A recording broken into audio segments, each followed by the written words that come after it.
ముందుగా మన కథానాయకుడు ప్రణయ్ గురించి తెలుసుకుందాం. చూడండి ఇతన్ని. పేరేమో ప్రణయ్. ఓ చిన్న ఆఫీస్లో క్లర్క్. జీతం అబ్బే అదంతంత మాత్రమే.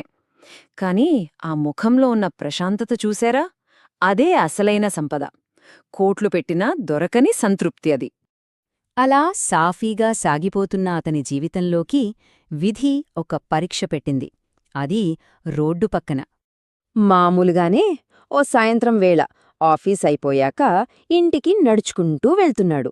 అప్పుడు కనిపించిందది. రోడ్డు పక్కన ఒంటరిగా పడియున్న ఒక పర్సు. చుట్టూ చూశాడు. ఎవ్వరూ లేరు. ఆ క్షణం విధి తన ముందు ఓ ప్రశ్న పెట్టింది. కాస్త సంకోచిస్తూనే దాన్ని తెరిచి చూశాడు. అంతే, అతని కళ్ళు ఒక్కసారిగా పెద్దవయ్యాయి. లోపల కట్టల కొద్దీ నోట్లు. లెక్క పెడితే ఏకండా 50,000 రూపాయలు. అక్షరాలా 50,000 అంటే అతని నెల జీతానికి కొన్ని రెట్లు ఎక్కువ. ఆ ఒక్క క్షణం అతని కళ్ల ముందు తన కష్టాలన్నీ కదలాడాయి. ఇక్కడే అసలు కథ మొదలైంది. ప్రణయ్ మనసులో ఒక పెద్ద తుఫానే రేగింది. ఒకవైపు విపరీతమైన అవసరం, మరోవైపు తాను నమ్ముకున్న విలువలు. ఒక మనసంటోంది, తీసుకో ప్రణయ్, నీ అప్పులన్నీ తీరిపోతాయి. మీ ఆవిడ ఎప్పటినుంచో అడుగుతున్న చీర కొనివచ్చు కదా. కాని వెంటనే మరో గొంతు వినిపిస్తోంది. వద్దు ప్రణయ్, ఇది నీ కష్టార్జితం కాదు. అయ్యో పాపం, ఆ డబ్బు పోగొట్టుకున్నవాళ్లు ఎంతలా ఏడుస్తున్నారో. వాళ్ల బాధ గురించి ఒక్కసారి ఆలోచించు. చివరికి ప్రణయ్ ఏ నిర్ణయం తీసుకున్నాడో, ఆ నిర్ణయం కథను ఎలాంటి మలుపు తిప్పిందో ఇప్పుడు చూద్దాం. ఎంత పోరాటం జరిగినా చివరికి అతని అంతరాత్మే గెలిచింది. ఆ డబ్బుని తిరిగి ఇచ్చేయాలనే బలంగా నిర్ణయించుకున్నాడు. పర్సులో ఇంకేమైనా ఉందా అని వెతికాడు. అదృష్టం కొద్దీ అందులో ఒకే ఒక్క విజిటింగ్ కార్డు దొరికింది. ఇక ఆలస్యం చేయకుండా ఆ నంబరుకు ఫోన్ చేసేశాడు. ఫోన్ రింగ్ అవుతోంది. అవతల నుంచి ఒక వ్యక్తి ఫోన్ ఎత్తాడు. కానీ అతని గొంతులో భయం, కంగారు. మాటలు కూడా సరిగ్గా రావటం లేదు. ఆ స్వరంలోనే తెలుస్తోంది అతను ఎంత ఆందోళనలో ఉన్నాడో.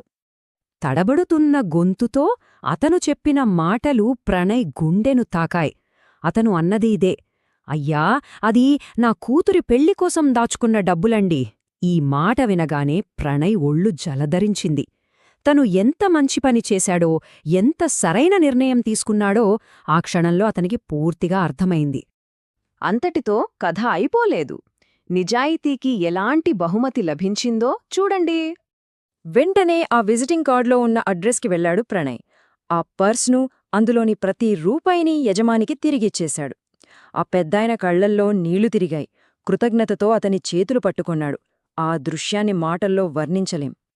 ఆ యజమాని ఎంతో కొంత డబ్బు బహుమతిగా ఇవ్వడానికి ప్రయత్నించాడు. కాని ప్రణయ్ ఒక చిన్న చిరునవ్వుతో చాలా సున్నితంగా వద్దన్నాడు. అతను ఏమీ ఆశించి పని చేయలేదు కదా. అతని చెప్పిన మాటలు వినండి. అయ్యో, ఇందులో నా గొప్పేముంది? ఇది నా బాధ్యత. దయచేసి దీనికి వెలకట్టకండి. ఎంత గొప్ప మాటలు కదూ. సరే, ఇంతకీ ఈ కథ మనకు ఏం నేర్పిస్తోంది? అసలు గెలుపు అంటే ఏంటి? ఆ రోజు ప్రణయ ఇంటికి వెళ్తున్నప్పుడు అతని మనస్సులో కలిగిన ప్రశాంతత, ఆత్మగౌరవం, ఆ సంతృప్తి, దాన్ని ఏ డబ్బుతో కొనగలం చెప్పండి? అదే అసలైన సంపద. రాత్రి హాయిగా నిద్రపోవడానికి కారణమదే. అందుకే అంటారు, నిజమైన విజయం అంటే ఏంటో తెలుసా? ప్రతిరోజూ మనం అద్దంలో మన ముఖం మనం చూసుకున్నప్పుడు మనమీద మనకే అసహ్యం వేయకుండా గౌరవంగా తల ఎత్తుకుని నిలబడగలగడం. ఈ కథను ముగించే ముందు మీకో చిన్న ప్రశ్న. ఎవరూ మనల్ని చూడనప్పుడు, మన గురించి ఎవరికీ తెలియదు అనుకున్నప్పుడు మనమెలా ప్రవర్తిస్తాం? అదే మన అసలు వ్యక్తిత్వం. ఒక్కసారి ఆలోచించండి.